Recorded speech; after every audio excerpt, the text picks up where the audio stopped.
오늘도 성경 봉독하고 기도하고 하나님의 말씀 생각하도록 하겠습니다. 하나님의 말씀은 히브리서 10장 24절 25절 말씀입니다. 봉독하겠습니다. 서로 돌아보아 사랑과 선행을 격려하며 모이기를 피하는 어떤 사람들의 습관과 같이 하지 말고 오직 권하여 그날이 가까움을 볼수록 더욱 그리하자. 아멘. 기도하겠습니다. 사랑과 은혜가 풍성하신 하나님 아버지 감사합니다. 이 시간도 하나님의 말씀을 생각하는 소중한 시간입니다. 말씀들을 마음으로 받고 마음에 새기고 믿음으로 승리하며 살아가게 하옵소서. 예수님 이름으로 기도드리옵나이다. 아멘.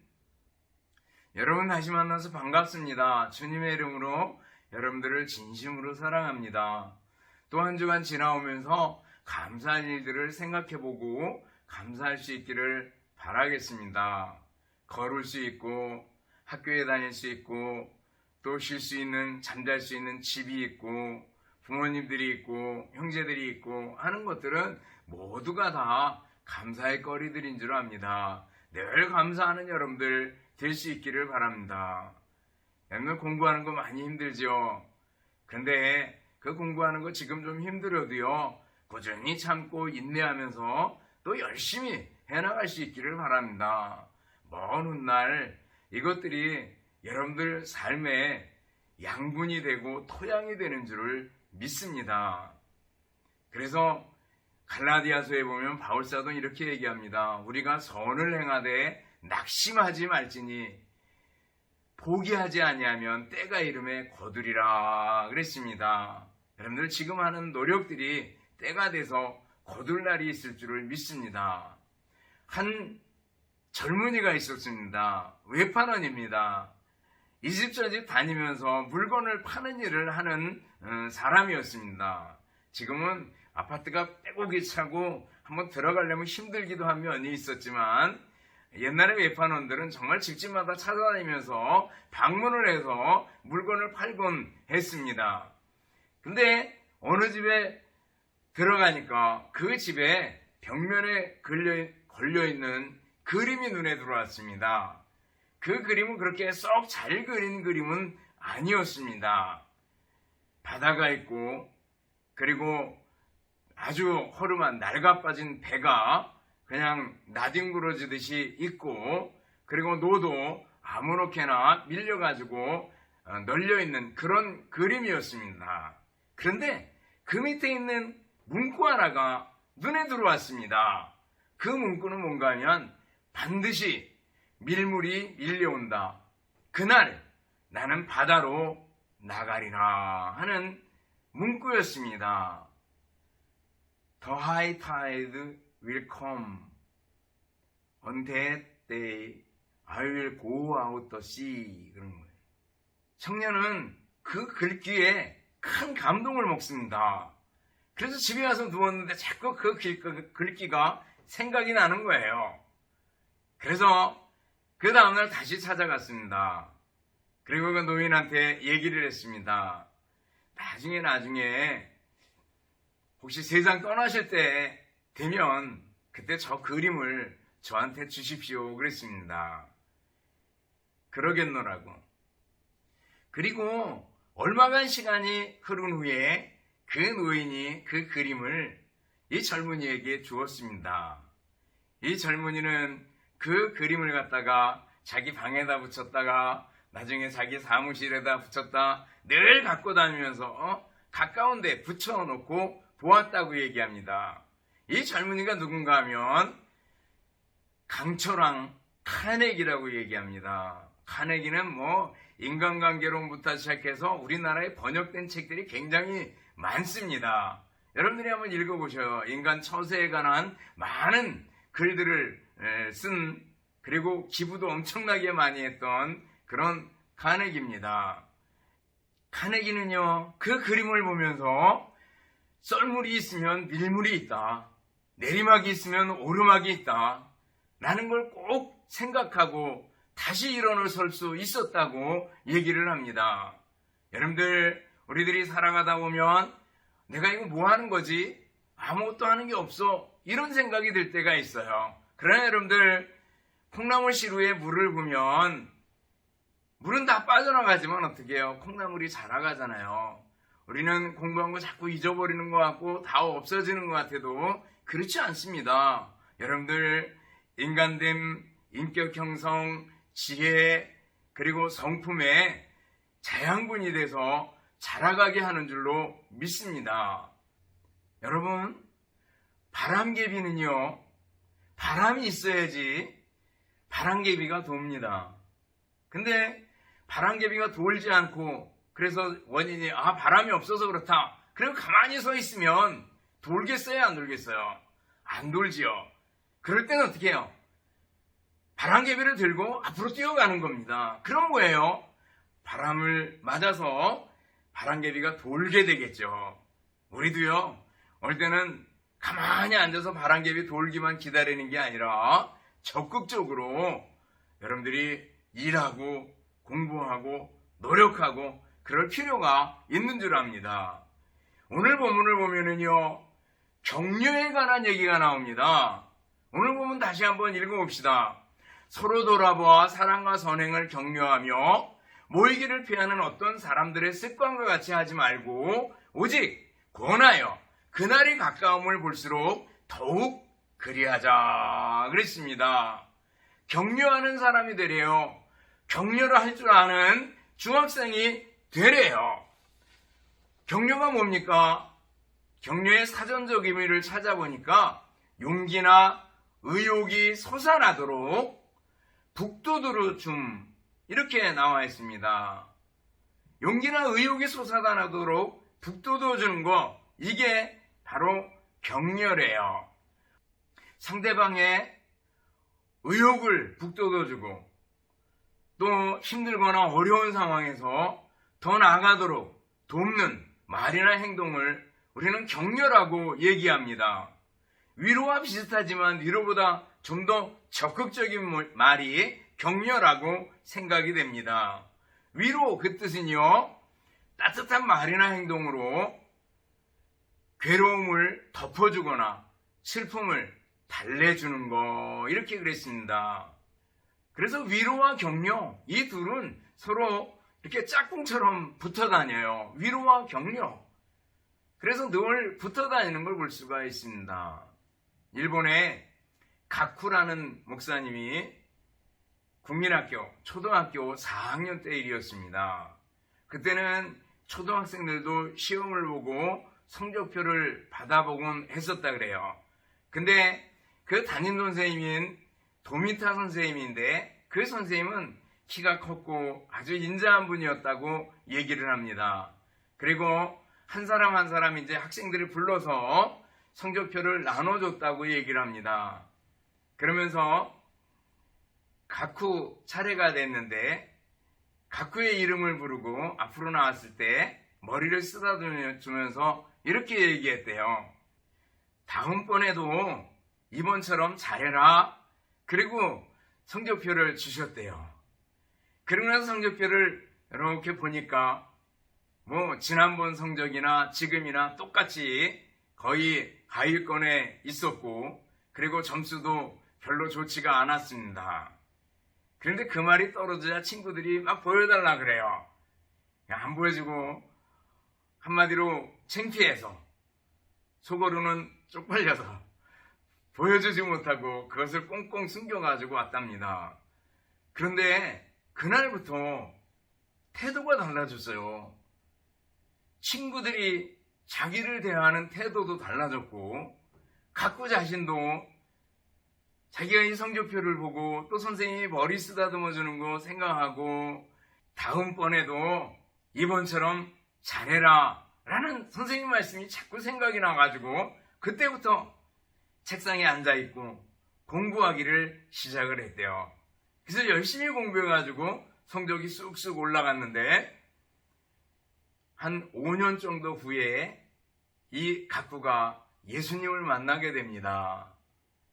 그리고 나중에 신학을 공부하게 되고 일본에서 몇 안 되는 목사님이 되었다고 얘기를 합니다.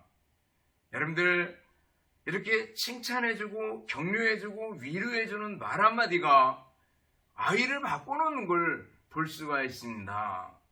초등학교 때 도미타 선생님의 격려 하나가 각부에게는 무척 큰 힘이 됐던 것을 볼 수가 있습니다. 격려죠. 그러면은 참된 격려는 누구로부터 오는가? 어디로부터 오는가? 참된 격려의 근원은 어디인가? 라는 걸 생각해 볼 수 있습니다. 답은 뭐예요? 하나님입니다. 하나님으로부터 참된 격려가 온다라는 거예요. 성경을 보면요, 고린도 후서가 있습니다. 고린도 후서 1장에 보면은요, 문안인사 끝나고 바로 시작하는 게 뭔가 하면 위로의 하나님을 찬송하는 내용이 나옵니다. 한번 읽어볼게요. 찬송하리로다. 그는 우리 주 예수 그리스도의 하나님이시오, 자비의 아버지시오, 모든 위로의 하나님이시며 우리의 모든 환난 중에서 우리를 위로하사 우리로 하여금 하나님께 받는 위로로서 모든 환난 중에 있는 자들을 능히 위로하게 하시는 이시로다. 그리스도의 고난이 우리에게 넘친 것 같이 우리가 받는 위로도 그리스도로 말미암아 넘치는도다. 이렇게 얘기하고 있습니다. 위로의 하나님이 우리를 위로해 주신대요. 그래서 고린도서 쭉 넘어가다 보면 우리가 사방으로 우겨쌈을 당해도 흔들리지 않는다고 얘기하고 있는 걸 볼 수가 있습니다. 하나님이 어떤 분이라고요? 위로의 하나님이라는 거예요. 하나님이 지금도 살아계셔서 우리를 위로하시고 우리를 격려하시는 분이다 라는 겁니다. 그런 예들을 우리는 성경에서 많이 찾아볼 수 있습니다.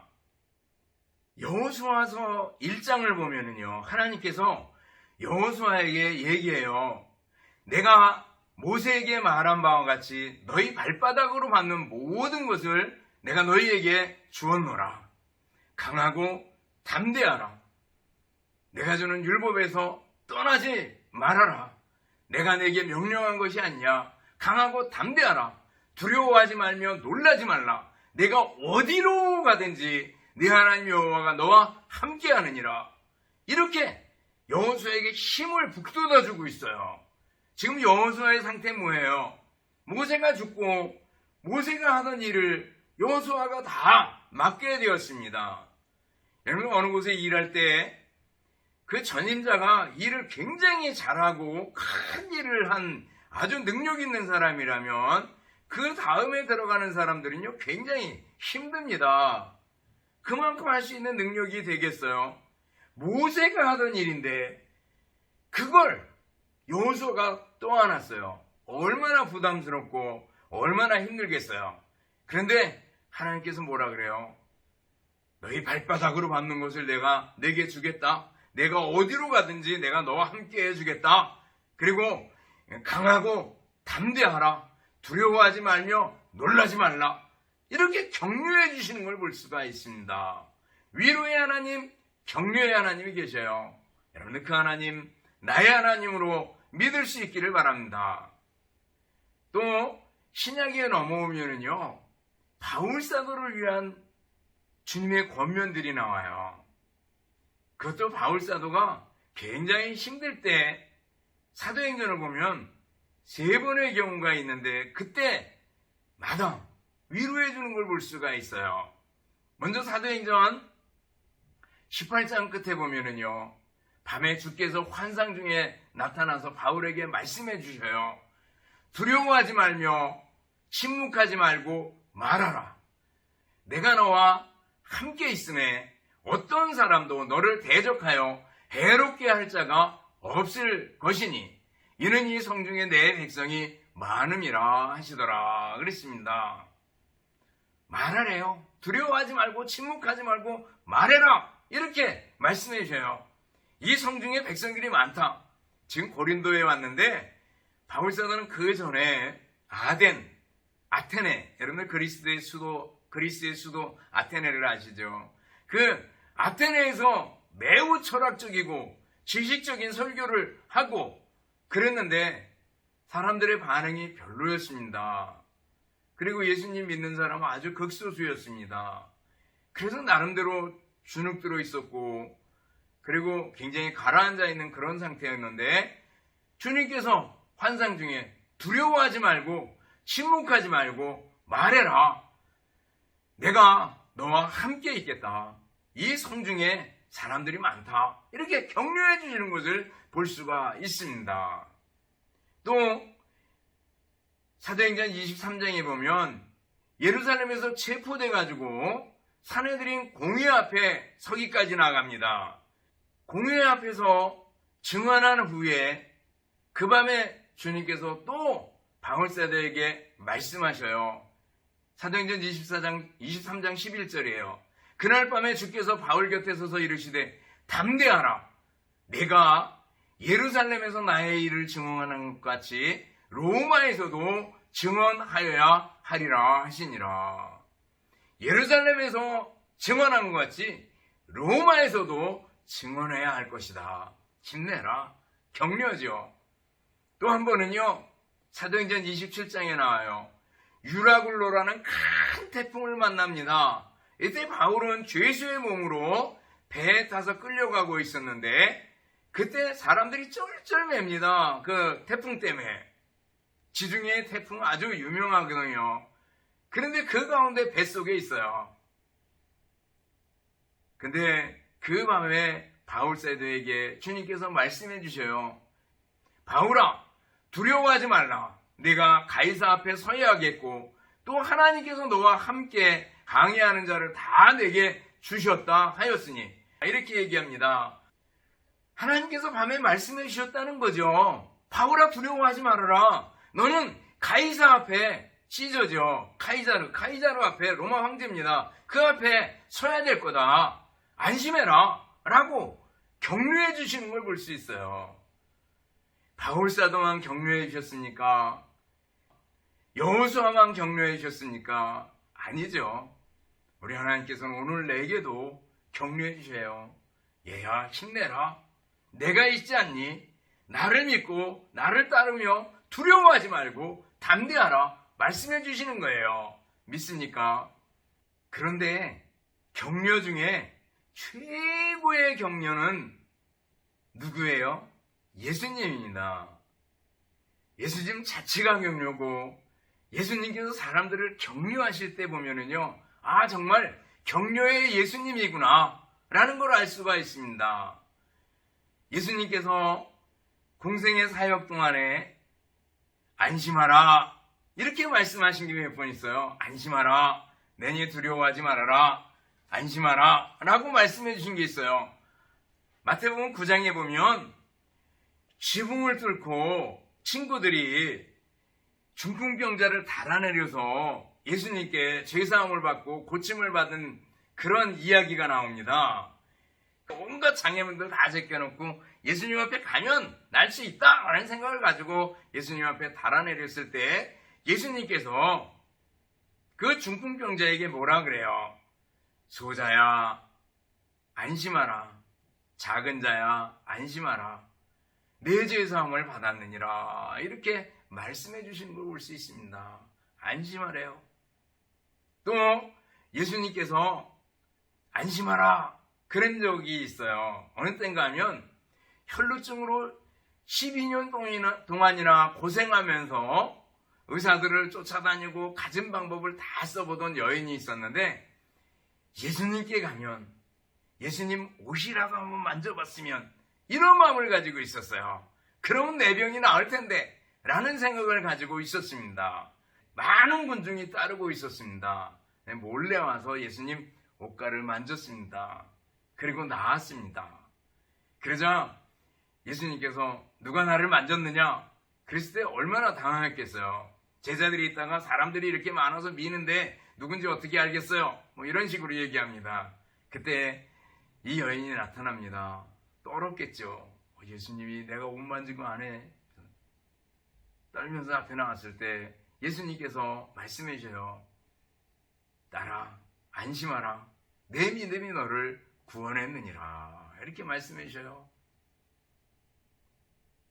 그 딸에게, 그 혈루병에서 나은 여인에게 안심하라 말씀해 주셔요. 그 주님께서 예수님을 믿고 따르는 우리들에게 안심하라 이렇게 말씀해 주시는 거죠. 또 예수님께서 안심하라 그런 경우가 있어요. 어느 때예요? 무리를 걸으시는 기적 알잖아요. 풍랑 속에 배가 흔들리는데 한밤중에 예수님께서 무리로 걸어오셔서 제자들에게 나타나시는 그 장면 나옵니다. 예수님께서 그 당황하고 쩔쩔매는 사람들에게 예수님께서 오셔서 하신 말씀이 뭐예요? 안심하라. 나니 두려워하지 말아라. 라고 말씀해 주시는 거예요. 여러분들 예수님께서 폭풍 속에 살아가는 우리들에게도 다가오셔서 안심하라. 내니 두려워하지 말아라. 이렇게 격려해 주시는 겁니다. 믿습니까? 여러분들 예수님 믿고 산다라는 것은 예수님을 위로자로 격려자로 믿고 사는 겁니다. 예수님 말씀하셨잖아요. 수고하고 무거운 짐진 자들아 다 내게로 오라. 내가 너희를 쉬게 하리라. 우리의 짐이 무거워서 주님 나 견딜 수 없어요. 그럴 때 내게로 와라.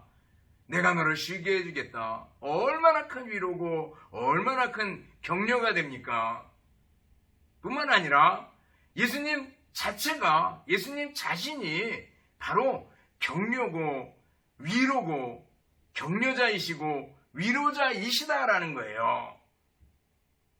예수님께서 이 땅에 오셔서 십자가에 죽으시고 그리고 사흘 만에 부활하십니다. 여러분들 예수님의 십자가의 고난과 예수님의 부활을 생각할 때 이거 자체가 우리를 격려하시는구나. 우리가 뭐예요? 죄인입니다. 우리의 힘으로, 우리의 능력으로, 우리의 노력으로 어떻게 할 게 없어요. 아무것도 할 수가 없어요. 너무너무 무기력하고 너무너무 무능한 우리들이에요. 그런데 하나님께서 그 아들 독생자 예수 그리스도를 우리에게 보내주셨어요. 그래서 예수님께서 우리의 죄 대신 우리의 죄를 짊어지시고 십자가에서 죽으셨습니다. 그리고 우리를 어떻게 해요? 의롭다고 해주시고 하나님의 자녀로 삼아주신 거예요. 누구든지 예수 그리스도를 믿음으로 구원을 얻을 수 있는, 영생을 소유할 수 있는, 천국을 가질 수 있는 은혜를 우리에게 선물로 주셨다라는 거예요. 얼마나 놀랍습니까? 하나님께서 먼저 손 내미신 것이 바로 예수 그리스도의 십자가와 부활의 복음입니다. 너희들 힘내라. 죄 가운데서 희망이 있다. 보여주는 것이 바로 예수님입니다. 예수님 말씀하셨잖아요. 내가 곧 길이요 진리요 생명이니 나로 말미암지 않고는 아버지께로 올 자가 없느니라 말씀해 주셔요. 예수님께서 길이고 방법이래요. 십자가와 부활이 길이고 방법이래요. 인생의 길이고 인생의 방법이래요. 여러분들 우리 주님 예수님께서 바로 우리의 격려자가 되시고 위로자가 되신다라는 사실을 믿습니까? 아멘. 그리고 나서 생각해 보는 것은 뭐예요? 우리도 격려자가 돼야 된다라는 거예요. 오늘 본문 말씀 보면은요, 우리가 서로 격려하기 위해서 어떻게 해야 되느냐? 첫째는 서로 돌아보아 그랬습니다. 서로 돌아본다라는 것은 주의 깊게 관찰한다, 깊이 생각한다, 주의 깊게 살피고 연구한다라는 거예요. 여러분들 주변에 있는 친구들, 여러분 주변에 있는 사람들을 정말 주의 깊게 관심을 가지고 살펴보는가? 그냥 인사하는 정도 말고요. 안녕하세요. 그냥 인사하는 거 중요하지만 그 정도 말고 깊이 더 알아가는 겁니다. 이걸 돌아본다라는 거예요. 서로 돌아보아라는 거예요. 아픔을 겪고 있지는 않은지, 혼자 고독하게 우울감에 빠져 있지는 않은지, 신앙생활의 힘, 동력을 잃어버리지는 않았는지, 휴대전화의 배터리가 다 방전된 것처럼 완전히 번아웃이라고 얘기하죠. 완전히 다 태워버리고 그냥 주저앉아 있지는 않은지 서로 돌아보라라는 겁니다. 여러분들 서로 돌아볼 줄 아는 사람 될 수 있기를 바랍니다. 서로예요. 일방적이 아니고 서로 돌아볼 줄 아는 우리들이 되어야 됩니다. 그리고 뭐라 그랬어요? 사랑과 선행을 격려하며 사랑은 감정을 넘어선 희생적인 결단이죠. 사랑입니다. 그리고 선행은 믿음이 겉으로 표현되는 것을 가리킵니다. 그래서 사랑과 선행을 어떻게 해요? 격려해라 이렇게 말씀하고 있습니다. 사랑과 선행, 그래 잘한다, 잘하고 있다, 힘내라, 격려하라는 거예요. 그리고 뭐예요? 모이기에 힘써라라는 거예요. 25절에 보면 모이기를 피하는 어떤 사람들의 습관과 같이 어떤 사람들은 의도적으로 또 습관적으로 모이는 걸 싫어하는 사람들이 있었다라는 거예요. 그렇게 하지 말아라. 주님 오실 날이 매우 가까웠으니까 그날까지 모이기에 힘써야 된다라는 것을 말해주고 있습니다. 당시에는 기독교가 많은 박해를 받고 있었습니다. 그 가운데서 함께 모이지 않으면 힘을 얻을 수가 없었어요. 그래서 서로 함께 모여서 예배드리고 말씀을 듣고 말씀을 나누고 서로 기도하고 함께 찬송하고 그러면서 서로 힘을 북돋아주고 격려했던 걸 볼 수가 있습니다. 여러분들 좋은 격려자가 될 수 있기를 바랍니다. 성경에 보면은요, 사도행전에 보면 바나바라는 사람이 있습니다. 이 바나바 이름 뜻이 위로의 아들 이런 뜻이 있어요. 위로의 아들, 위로자 이런 뜻이 있습니다. 이 바나바는요 정말 착한 사람이고 마음이 넓은 사람이었습니다. 그래서 바울 사도가 다메섹 도상에서 예수님 만나고 그리고 예수님 잘 믿기로 결심하고 있는데 사람들이 두려워서 가까이 잘 오지를 못합니다. 그래서 바울 사도 혼자 고립된 상태에 있었는데 이 바나바가 가서 바울을 데려다가 사도들에게 소개시켜주고 그리고 바울 사도가 일할 수 있도록 해줍니다. 그래서 안디옥 교회에서 바나바와 바울 그리고 다른 그 선생님들과 함께 모여서 교사로서 함께 안디옥 교회를 키워가는 걸 볼 수가 있습니다. 그러다가 바울의 1차 전도여행 때 바울과 바나바는 팀을 이뤄서 같이 떠나게 되는 걸 봅니다. 바나바는요 정말 좋은 사람이에요. 사람들을 품어줄 줄 알고 사람들을 격려할 줄 알고 하는 사람이었습니다. 위로의 아들이었어요. 말 그대로. 여러분들 바나바 같은 사람 위로자, 격려자가 되어야 하지 않겠습니까? 우리들이 중학생이고 아직 어린 것 같지만 그 여러분들 마냥 어린 거 아니잖아요. 예수님처럼 또 바나바처럼 남을 위로해주고 격려해줄 수 있는 격려의 사람, 격려의 중학생이 될 수 있기를 주님의 이름으로 축원합니다. 기도하겠습니다. 하나님 아버지 감사합니다. 우리 학생들이 좋은 격려자들이 되게 하여 주시옵소서. 예수님 이름으로 기도드리옵나이다. 아멘. 축도하겠습니다. 이제는 우리 주님 예수 그리스도의 은혜와 하나님 아버지의 극진하신 사랑하심과 성령님의 교통하시며 인도하심이 함께하여 말씀 듣는 우리 학생들과 성도들 머리머리 위에와 가정들 위에 주님의 몸된 교회와 우리나라 민족 위에 이제로부터 영원토록 함께 있을지어다. 아멘.